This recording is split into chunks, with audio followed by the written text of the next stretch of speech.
It is hard to believe that Day of the Tentacle is now 23 years old. Following in the footsteps of Grim Fandango Remastered, Double Fine Productions have refined the LucasArts classic and brought the title to the PlayStation, PC and OS X. Created by some of the most recognisable and influential developers in the industry, Day of the Tentacle, maybe with the assistance of its time-travelling narrative, has barely aged a day.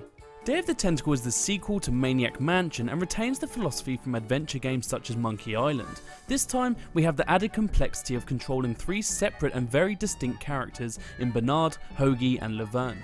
The protagonists are lured back to the mansion after Purple Tentacle consumes some toxic waste and becomes hell-bent on world domination. With the help of Dr. Fred Edison, our heroes intend to travel into the past to prevent the occurrence from taking place. After a system malfunction, which transpires whilst our friends are literally surfing the time stream, our protagonists are separated. Bernard returns to the present day, whilst Hoagie and Laverne are sent 200 years into the past and future respectively. Anyone who has played an adventure game before will feel familiar with Day of the Tentacle.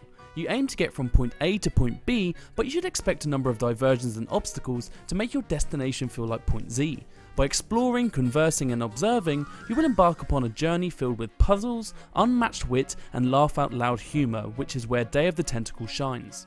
Being able to alternate between these three characters adds a level of complexity not only to the narrative but the riddles too. As Hoagie is stranded in the past, his actions will have a substantial effect on both Bernard and Laverne's environments. Items can be passed to one another through the time-travelling Portaloo, aptly named the Chronogon. This means that future inventions or objects can be delivered to the past to assist with issues in that era. These mechanics make the puzzles more fun and varied than ever, but they can become dastardly tricky. The remaster has no inclusion of a hint system. Thankfully, having played the game as a young child, I remembered a number of the puzzles, but they could leave others absolutely baffled without assistance from the game. Puzzles aside, the time periods enable the narrative and characters to be more creative than ever. You will meet the forefathers of the USA, and these characters are not portrayed as the iconic figures we associate them with in modern times, but more eccentric versions of themselves. In the future, tentacles have taken over the world and treat humans like common pets, which adds a contrasting yet equally engrossing setting. As outlandish as these scenarios are, they are brought to life by the hilarious script. Every single conversation is enjoyable, and more often than not, you are given the option to say a witty or smart-assed response which never goes unnoticed by the recipient. The voice work is great, as Hoagie's laid-back attitude or the menacing Purple Tentacle would not be able to achieve these personas without well-executed scripts and great voice work.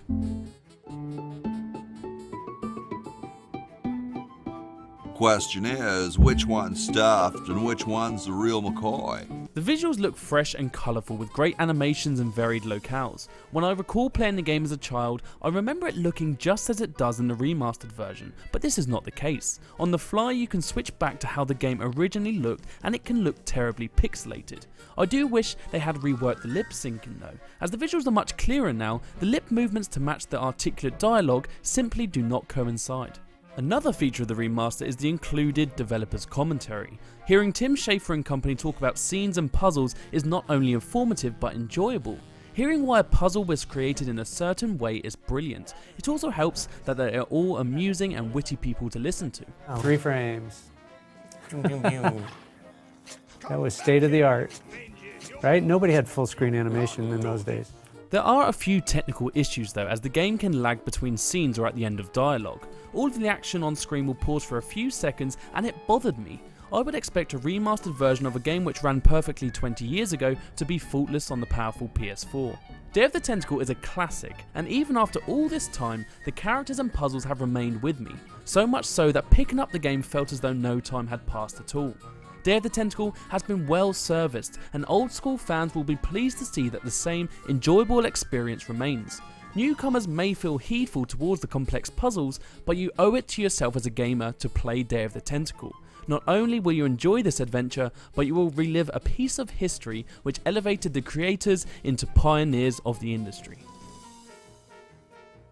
I give Day of the Tentacle Remastered 4 stars out of 5. Head to thenerdstash.com for the full written review.